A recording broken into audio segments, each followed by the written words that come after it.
kecerdasan buatan dalam proses akuisisi MRI telah menunjukkan potensi besar dalam mengurangi waktu yang dibutuhkan hingga 50% tanpa mengorbankan kualitas gambar.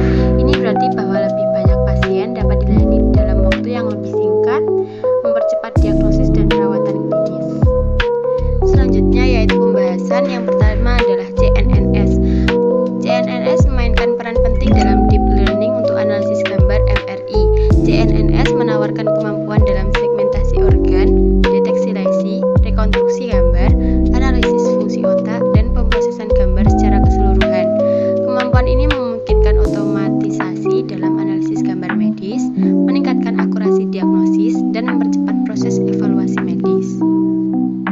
Arsitektur ini terdiri dari lapisan konvolusi, lapisan polling, dan lapisan decoder yang bekerja bersama untuk mendeteksi fitur penting dalam gambar dan menghasilkan rekonstruksi yang akurat. Yang kedua yaitu model deep learning pada MRI.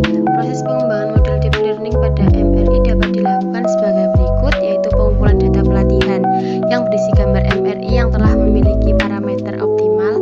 Dataset ini harus mencakup berbagai jenis gambar MRI yang mempresentasikan berbagai kondisi medis dan anatomi. Yang kedua yaitu ekstraksi fitur, yaitu mempelajari fitur-fitur penting dalam gambar, termasuk mendeteksi struktur anatomi, lesi, dan variasi kontras dalam gambar MRI. Yang terakhir yaitu prediksi parameter. Model ini akan menganalisis gambar baru dengan cara yang sama seperti pada data pelatihan, mengidentifikasi fitur-fitur kunci, dan kemudian merekomendasikan pengaturan parameter yang optimal. Yang ketiga yaitu keuntungan deep learning pada MRI. Keuntungan dari penggunaan model deep learning pada MRI sebagai berikut, yaitu akurasi. Model deep learning memiliki kemampuan untuk menghasilkan prediksi parameter yang lebih akurat dengan mempertimbangkan karakteristik individual pasien dan situasi pencitraan. Efisiensi, yaitu implementasi deep learning dalam optimal parameter MRI memungkinkan pengaturan otomatis yang mengurangi waktu yang diperlukan oleh teknisi atau radiolog untuk mengatur parameter secara manual.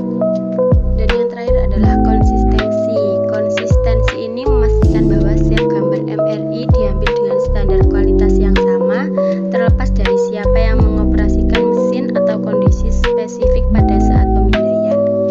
Yang terakhir ada aplikasi klinis deep learning pada MRI, yaitu pada musculoskeletal imaging, ada MRI knee joint. AI dapat meningkatkan nilai pencitraan muskuloskeletal dengan meningkatkan kualitas gambar, sensibilitas pasien, efisiensi pencitraan, dan akurasi. Yang kedua ada MRI ankle joint. Pada MRI muskuloskeletal, pasien dengan nyeri atau rentan gerak terbatas dapat mengalami kesulitan dalam mempertahankan posisi pencitraan yang optimal. Namun pada saat yang sama, pencitraan muskuloskeletal sangat menuntut resolusi, ketajaman, dan kualitas gambar, sehingga penggunaan deep learning sangat dibutuhkan. Yang ketiga yaitu MRI brain. Dalam neuroimaging, pencitraan yang dipercepat dapat sangat berguna pada pasien. Agarwal et al. Mengusulkan pendekatan berbasis model untuk rekonstruksi gambar menggunakan deep learning yang disebut MODL di otak dan menunjukkan kinerja unggul dari algoritma ini. Dalam hal rasio signal to noise, SNR puncak bila dibandingkan dengan CS di berbagai akselerasi. Nah, kesimpulannya yaitu penggunaan kecerdasan buatan AI, khususnya deep learning, memiliki potensi besar untuk secara signifikan meningkatkan kecepatan proses akuisisi MRI.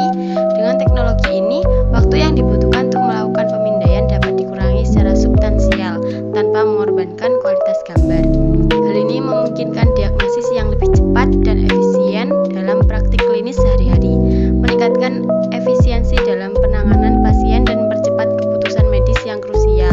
Selain itu, AI memiliki potensi untuk mengubah paradigma pencitraan medis di masa depan dengan mengintegrasikan teknologi ini dalam sistem kesehatan secara lebih luas, memungkinkan pengembangan metode diagnosis yang lebih sensitif dan personalisasi perawatan yang lebih baik.